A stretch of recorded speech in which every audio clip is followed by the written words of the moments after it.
سلام، خوش آمدید به کانال من. امیدوارم حال همه شما خوب باشید. ہوپ سو کہ آپ نے پچھلا لیکچر اچھی طرح دیکھا ہوگا، اسے لکھا بھی ہوگا، یاد بھی کیا ہوگا اور خوب پریکٹس بھی کی ہوگی. آج ہم ایک نئے سبق کا آغاز کریں گے، اس لیے آخر تک میرے ساتھ رہیے تاکہ آپ یہ سبق بھی آسانی سے سیکھ سکیں. اگلا مرحلہ سبجیکٹیو پروناؤنس کو سیکھنا ہے، کیونکہ ان کے بغیر ہم انڈیفینٹ وربس کی مختلف شکلیں صحیح طریقے سے استعمال نہیں کر سکتے. سبجیکٹیو پروناؤنس وہ ضمائر ہوتے ہیں جو جملے میں کام کرنے والے شخص یا سبجیکٹ کی جگہ استعمال کیے جاتے ہیں. آسان الفاظ میں یہ بتاتے ہیں کہ کام کون کر رہا ہے. تو دیکھتے ہیں کہ فارسی میں subjective pronouns I, we, you, they, he, she, it کو کس طرح پکارا جاتا ہے. تو پہلا سبجیکٹیو پروناؤن ہے آئی. فارسی میں آئی یعنی میں کو من کہا جاتا ہے. یو یعنی تم کو تو، شما کہا جاتا ہے. ہی، شی، اٹ کی جگہ او، ان استعمال کیا جاتا ہے. اور دے یعنی وہ کو انہا کہا جاتا ہے. اب ہم ان تمام ضمائر کے ساتھ انڈیفینٹ ورب کی مختلف شکلیں سیکھیں گے اور مثالوں کے ذریعے ان کا استعمال بھی دیکھیں گے. تو پہلے دیکھتے ہیں کہ انڈیفینٹ وربس ہوتے کیا ہیں. انڈیفینٹ وربس فعل کی بنیادی شکل ہوتی ہے. اس میں صرف یہ معلوم ہوتا ہے کہ کوئی کام ہونا ہے، لیکن یہ معلوم نہیں ہوتا کہ وہ کام کس نے کیا، کب کیا یا کس زمانے میں ہوا. انگریزی میں اس کی مثالیں ہیں to be, to go, to eat, to read. آج ہم فارسی میں سب سے اہم انڈیفینٹ ورب سیکھیں گے جو ہے بودن.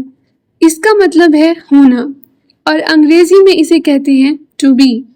جب ہم فارسی بولتے ہیں تو ہم بودن کو براہ راست استعمال نہیں کرتے، بلکہ اس کی مختلف شکلیں استعمال کرتے ہیں. سب سے بنیادی شکل ہست ہے، جس کا مطلب ہے.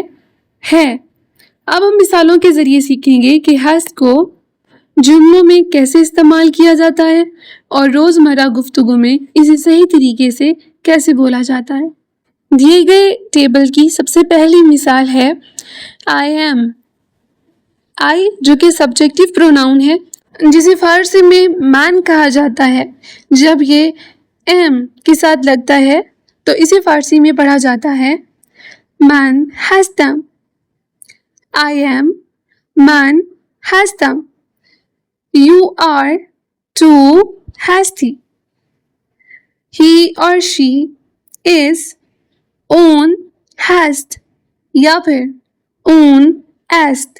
جیسے کہ ابتدا میں آپ کو بتا چکی ہوں کہ بوجن کی اسٹیم فارم ہست ہے، تو جب یہ ہست کسی بھی سبجیکٹیو پروناؤن یعنی آئی، we, you, they, he, she, it کے ساتھ لگتا ہے تو اپنی فارم کو چینج کر لیتا ہے. جس طرح آپ نے دیکھا کہ آئی ایم میں ہست نے اپنی فارم کو چینج کیا اور وہ ہستم بن گیا. یو آر میں تو ہستی.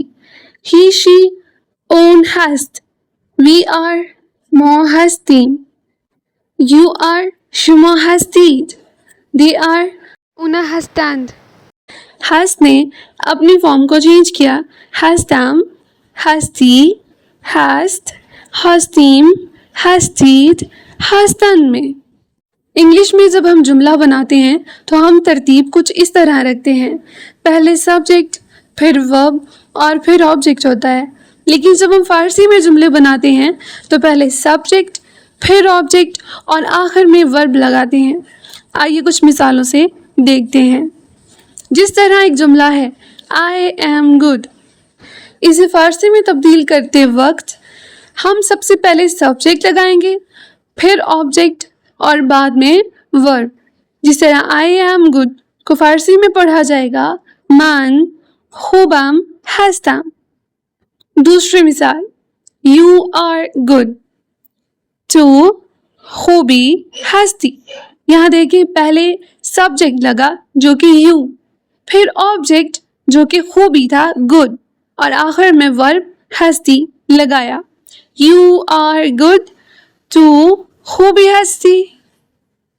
She is good. اون خوب است. We are good. ما خوب هستیم. You are good. شما خوب هستید. They are good. اونا خوب ہستن. اس طرح سے انڈیفینٹ ورب بودن جس کی اسٹیم فارم ہست ہے کی فارم کو چینج کیا جاتا ہے اور سبجیکٹیو پروناؤنس کے ساتھ استعمال کیا جاتا ہے. آج کے لیے بس اتنا ہی. ابھی اس انڈیفینٹ ورب بودن کی پریکٹس کریں، اسے روزمرہ زندگی میں استعمال کریں، اس کے جملے بنائیں. ملتے ہیں اگلی ویڈیو میں، تب تک کے لیے خدا نگہدار.